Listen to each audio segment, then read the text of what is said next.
The indigenous people of the Federal Capital Territory Abuja living in Durumi 3 are raising alarm over the demolition of their ancestral homes.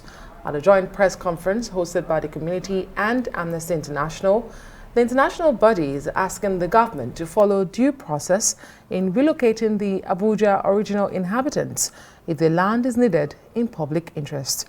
And Arise News correspondent Tunji Olanikpekun filed in this report.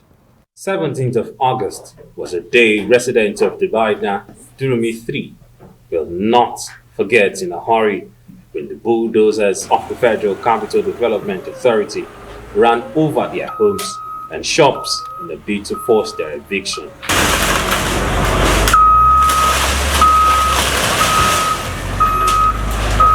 A mosque, a church, and market stalls were not spared by the bulldozer.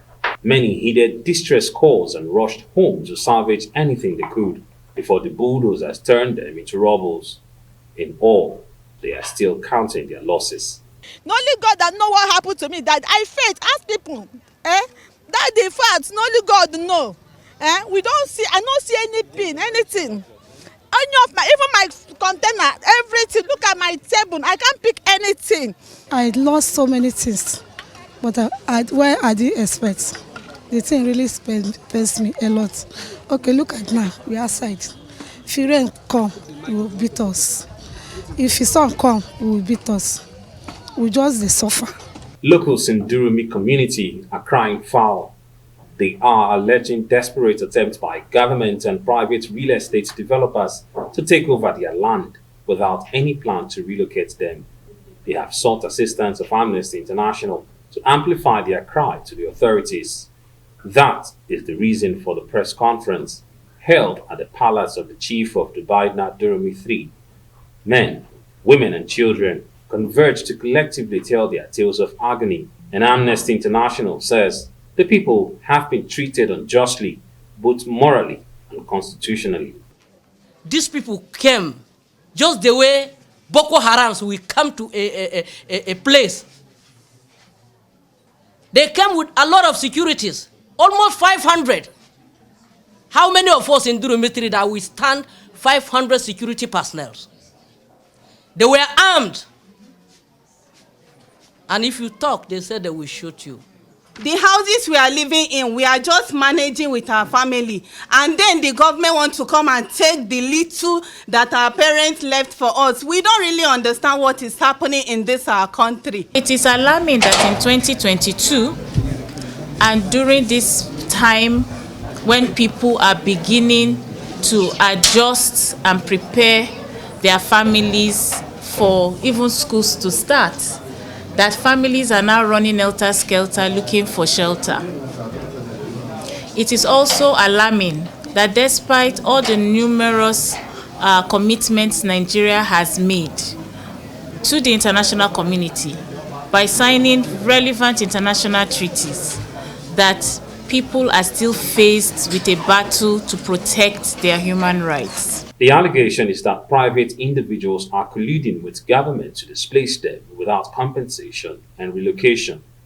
The justification given for the demolitions by the FCTA Department of Development Control is the high level of insecurity and the assumption that some communities might be harboring criminals. But from the Federal Capital Territory Administration, the claims are not correct. We remove shanties and some illegal structures around here.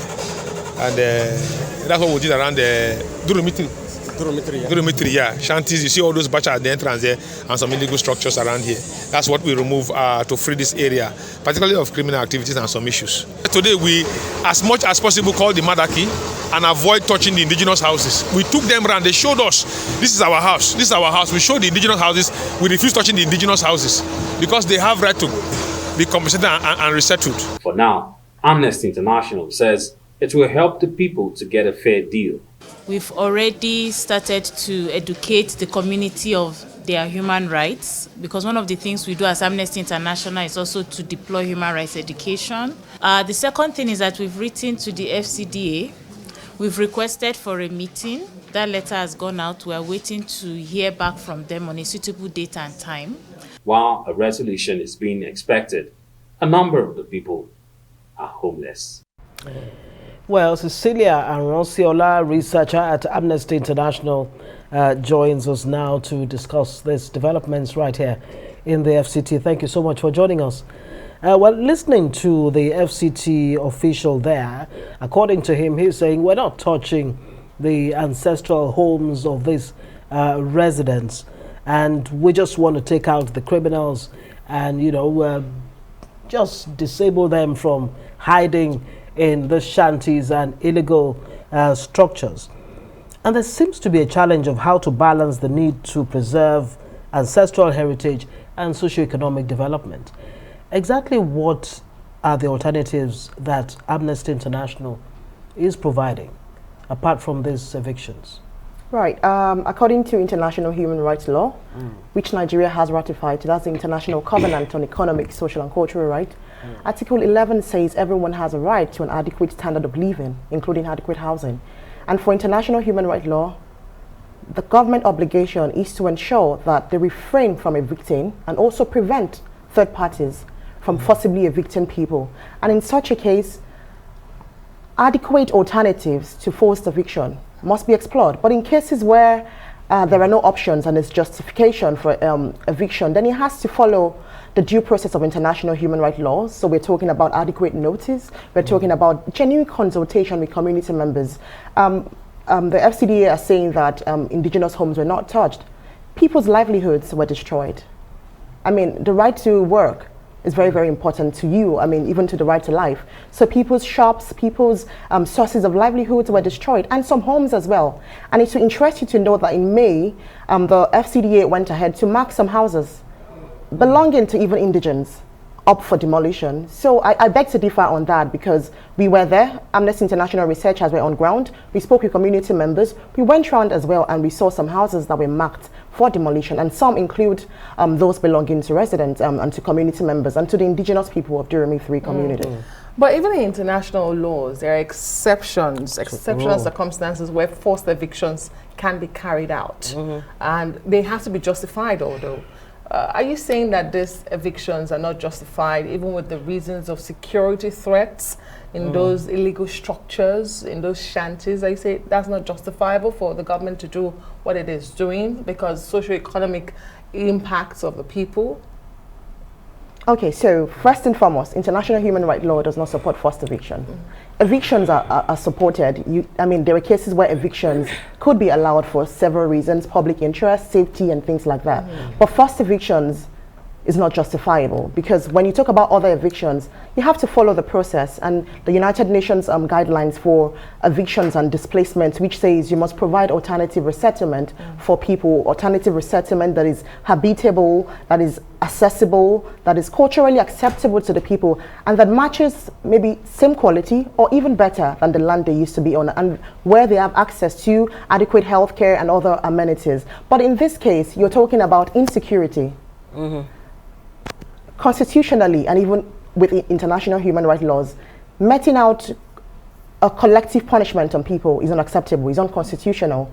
When you have a case of insecurity or criminality, you need to follow the due process of the law. At the section 36.5 of the 1999 Constitution says you must impartially and thoroughly investigate cases of criminality, and then you must prosecute them in fair trials, and you must ensure that punishment known to law is meted on those people. But not all the community must be subjected to such grave human rights violation, like forcibly evicting everybody and destroying livelihoods. So has there been any kind of interface between Amnesty International, I mean, your own organization, and the FCTA to find ways that are acceptable to all?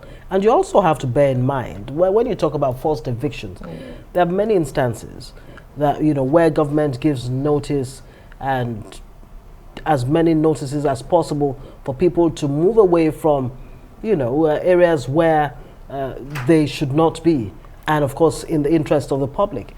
And sometimes you find citizens being very, very obstinate. What exactly, I mean, have you had meetings with the FCTA? What have you been hearing from them? Any way forward? Okay, first off, the Durumi 3 situation is very different. because it's their home, it's ancestral, it's their space, home. yes. Right. So the government must follow due process. And that's a very important factor is resettlement and compensation for the people. Right. That's not on the line. But when it comes to engaging with the government, we are trying to engage. On Monday, we sent out a letter to the authorities detailing the occurrences, bringing them up with the international human rights obligations and making certain recommendations. And we've also asked for a meeting. So we are waiting on that because the purpose of the meeting is for us to discuss pragmatic solutions to the issues of housing and adequate housing as a human right in the FCT and then in Nigeria as a whole. But we are yet to hear from the authorities. No response whatsoever. None whatsoever. But it does look like that's the crux of the matter, lack of housing for the people. And so you find people having to make do with these shelters that they find themselves. But when you say ancestral homes, again, you heard the FCT spoke, I think it was a task force spokesperson there, Akaita, speaking there saying, we went round with the people and they pointed to us their houses. So we did not touch the ancestral homes. Who are these people that are making the demands? You are making these demands for? Right. So on the demolition that happened on the 17th of August, 2022, some houses were touched. Some? Yes, some of the houses were touched. And other houses were also marked in May. When you say touched, please, let's understand. They were demolished. Okay. Some houses were demolished. Okay. The market was demolished. The mosque and the church was touched, not fully brought down. Was the market properly situated? Yes, you know how markets are in the country. If you want better organized markets, then it's the government responsibility to provide some of these amenities. They had to make do with what they have. These people are barely surviving. They don't even have a health center in that place. They have to go all the way across the major express road to go to Durumi too to access healthcare. It's extremely deplorable, and then for this to happen again, and they're living under fare. Just so that there's clarification for some who are listening and do not understand. So, because we do have poverty, and of course we know the impacts, global impacts, inflation, everybody is affected. Yeah. Are you saying people can then just, take laws into their hands, set up markets, shops and houses to live in? No, wherever. Is that what you're saying? That's not wherever. The market, if you were at the spot of the demolition, the market is together with the community.